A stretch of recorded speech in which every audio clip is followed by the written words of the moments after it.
हमारे यहाँ high level official different department के सीनियर ऑफिसर आए, उन्होंने पूरी और ग्लोबल सिचुएशन को देशों में जो कोविड-19 के केसेस बढ़ रहे हैं उसको थोड़ा पीछे करो, अपने आप ही हो जाएगा। और की जो इम्प्लीकेशंस हैं अपने देश के लिए उसके बारे में चर्चा हुई और उसके बेस के ऊपर चल भी रही है। हमने कभी से माना है कि वायरस अभी गया नहीं है और सिस्टमैटिक तरीके से उसको हम और तक की समस्या है। देखा गया है कि खासकर एक पर्टिकुलर बढ़ने की बहुत सारी मीडिया में रिपोर्ट्स आई हैं और एक पर्टिकुलर वेरिएंट की बात होती है, BF7 वेरिएंट की बात होती है जो BA.5 का सब लीनिएज है। उसके बाद वो इंस्टाकॉम डेटा से हमने चेक किया, ऐसे 4-7 BF7 जो है इंस्टाकॉम में डिटेक्ट किया, एक जुलाई में, 1 सितंबर में और 1 नवंबर में, 2 सितंबर में, 1 नवंबर 4 नाम निर्देशक।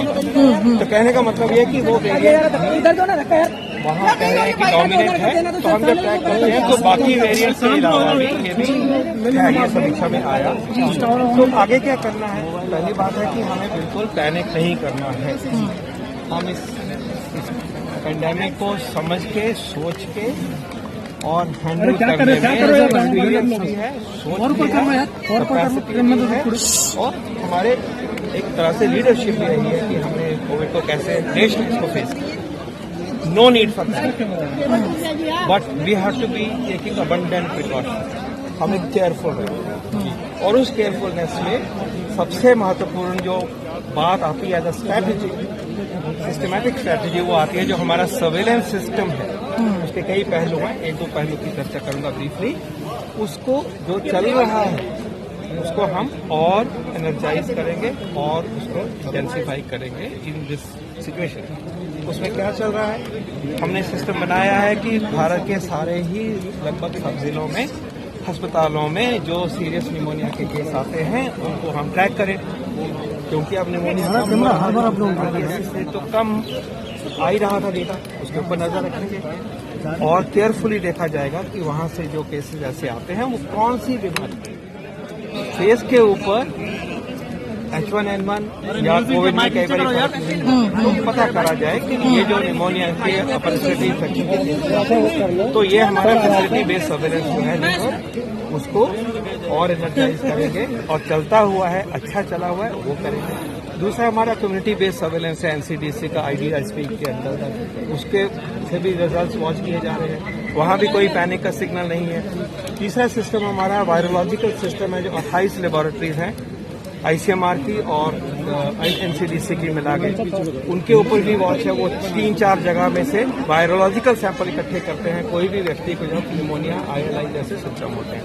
इसके अलावा हमारा इंसाकॉक सिस्टम, तो सब जगह से जो वेरिएंट आते हैं, वायरस आते हैं, उनको जीनोमिक सीक्वेंस करता है, वो 50 लेबोरेटरी। तो सारा ही ये सिस्टम और फिर वेस्ट वाटर सर्वेलेंस है। इस सारे सिस्टम को माननीय मंत्री जी ने उनका जायजा लेने के बाद कहा है कि उसमें इंटेंसिफाई किया जाए, रिगर लाया जाए और उसके SOPs को फॉलो करा जाए और अप्रिशिएट भी किया कि अच्छा काम हो रहा है, उसके ऊपर हम वॉच करें। दूसरा पॉइंट है कि इसी की समीक्षा के लिए जैसे जरूरत होगी माननीय मंत्री उसकी समीक्षा लेंगे, लेकिन हर हफ्ते मिलने का फैसला करा गया है। We are meeting every week and as required depending on the situation ministerial level review be undertaken. No panic, abundant precaution. अगर हम उस तरफ बढ़ रहे हैं तो अबंडेंट प्रिकॉशन के क्या मुद्दे हैं? पहली बात है कि खांसी जुकाम इस मौसम में होता है, हम विंटर में, हम ठंड के मौसम में। तो पहली अपील ये है कि खांसी जुकाम हो रहा है तो आज की सिचुएशन को देखते हुए अपील करना चाहेंगे कि उसमें आप टेस्टिंग करवा लीजिए। हो सकता है और 90% चांस है कि शायद ये नॉन कोविड हो, लेकिन अगर हमने अर्ली डिटेक्शन करनी है तो तभी करेंगे, कोई टेस्ट करवाएंगे। तो एक अपील भी है और सिस्टम भी इसको करेगा कि टेस्टिंग हो, टेस्टिंग बढ़ेगी तो हमारा फुटप्रिंट ज्यादा होता है, प्रॉब्लम जो है वो डिटेक्ट होगी, उस वायरस का आइसोलेशन होगा, उस वायरस का जीनोम होगा, तो हमें पूरी ताकत मिलेगी और हमें समझ रहेगी हम किस तरफ बढ़ रहे हैं। दूसरी अबंडेंट प्रिकॉशन क्या है कि हमें प्रिकॉशन डोज हमारी ड्यू है। लगभग देश में 18 के ऊपर प्रिकॉशन डोज सबको लगनी चाहिए, लेकिन लगी है सिर्फ 27-28%। तो हम अपील करेंगे कि प्रिकॉशन डोज जिसको नहीं लगी है वो ले लीजिए। ये भारत की पेंडेमिक रिस्पांस का एक पिलर है, पॉलिसी है, वैक्सीन अवेलेबल हैं, तो उसको तरफ जाइए। और पर्टिकुलरली जो हमारे सिटीजन्स, सीनियर सिटीजन्स हैं, वो कोई छूट गए हैं प्रिकॉशन डोज से, तो हमेशा की तरह जैसे हम पहले भी अपील करते थे कि उनका हमें ज्यादा ख्याल करना है। सीनियर सिटीजन क्योंकि वल्नरेबल हैं और बीमारी वाले व्यक्ति वल्नरेबल ज्यादा होते हैं, तो ये खासकर उनके लिए अपील है कि अगर आपको प्रिकॉशन डोज नहीं लगी तो लीजिए, लेकिन सभी को प्रिकॉशन डोज जो है वो मैंडेटेड है, गाइडेड है, और उसको लीजिए। अगला पॉइंट ये आता है कि हमें इसके अलावा भी जनरल प्रिकॉशंस लेनी है, जो कि कोविड अप्रोप्रिएट बिहेवियर की बात हम करते हैं। उसकी एडवाइजरी अभी भी हम क्या कहते हैं कि अगर हम क्राउडेड प्लेस में हैं, चाहे बाहर, जैसे मैं अब क्राउडिंग में आ गया हूं, तो मुझे मास्क लगाना है। अंदर भी अगर क्राउडिंग है तो वहां भी हमने मास्क लगाना है। इसी प्रकार सोशल डिस्टेंसिंग की जो एडवाइजरी अभी तक है आपके समक्ष, उसका ख्याल रखिए। And again those with comorbidities, those with a particular age, senior citizens, उनके लिए ये और भी जरूरी है। और ये हमें अपनी नॉर्मल लाइफ को लीड करते हुए, नॉर्मल काम करते हुए इनका ये प्रिकॉशन हमें लेनी है, ताकि हम अपने आप को भी बचाएं और जो ट्रांसमिशन होती है वायरस की, उसकी चेन भी, जो भी चल रहा है, जितना भी चल रहा है, वो ट्रांसमिशन की चेन रुकने में हम सबको मदद, क्योंकि ये तो यूनिवर्सल वैक्सीन। सर चाइना से जो खतरा है वो कितना बड़ा है इंडिया के लिए? मैं यही कहना चाहूंगा, क्या मास्क कंपलसरी करेंगे?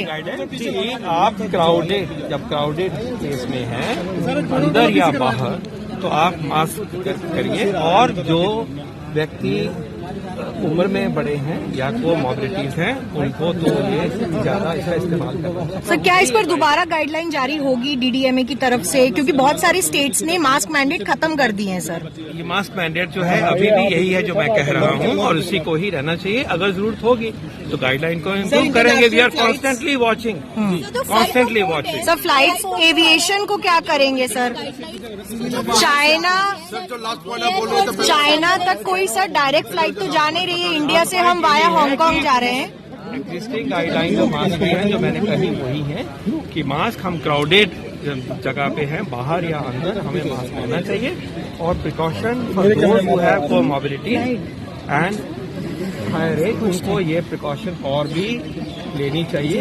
और किसी और से सर जो इंटरनेशनल फ्लाइट जो आ रही है, no decision with regard to any change in the aviation guidelines.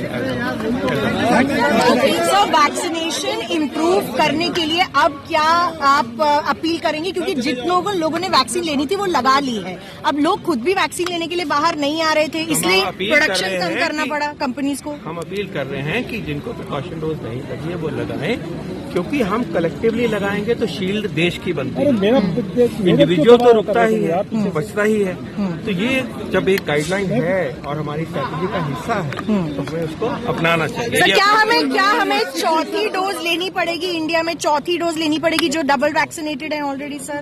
Science के जैसे जैसे नॉलेज बढ़ता है, जैसे जैसे पता चलता है इस नई बीमारी के बारे में, उन सबके ऊपर पूरी नजर है और सोच है, और ये नॉलेज जहां हमें लीड करेगा वैसे फैसले होंगे। न्यू ईयर्स पे कोई रिस्ट्रिक्शन? अभी जो कहा है मैंने, वो जो कहा है आज की डेट में यही मान्य है। इनफैक्ट नॉर्मल लाइफ लीड करिए, कोविड अप्रोप्रिएट बिहेवियर रखिए, सिम्टम आते हैं टेस्टिंग कराइए और प्रिकॉशन डोज लगाइए। भारत जोड़ो यात्रा पे कह रहे हैं कि आप यात्रा स्थगित कर दीजिए, क्या सुपर स्प्रेडर इवेंट है भारत जोड़ो यात्रा? करवाइए, बढ़ाना।